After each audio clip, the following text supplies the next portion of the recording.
હનુમાન નામ કેવી રીતે પડ્યું? વાયુપુત્ર સૂર્યને ફળ સમજીને ખાવા ગયા. તે અમાસનો દિવસ એટલે રાહુ માટે સૂર્ય અને ચંદ્રને ગ્રહણ કરવાનો યોગ હતો.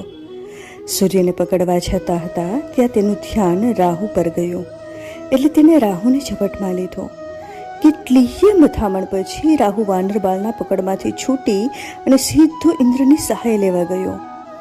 ઇન્દ્ર એરાવત પર સવાર થઈને આવ્યા.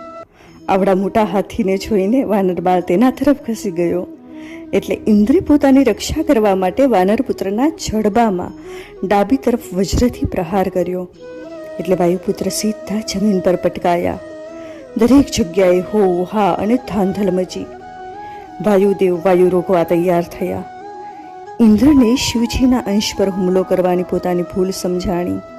તેથી ઇન્દ્રે શિવજીની ક્ષમા માગી કે મારા વજ્રથી આ વાનરબાળની હનુ, સંસ્કૃતમાં જડબાના એ ભાગને હનુ કહેવાય છે, હનુ તૂટી છે, તેથી હવે તે હનુમાન તરીકે ઓળખાશે.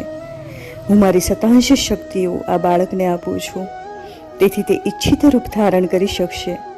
હું જ તેને સર્વશાસ્ત્રોમાં પારંગત બનાવી સંસારમાં બીજા કોઈ તેની બરાબરી ન કરી શકે તેવો બનાવીશ.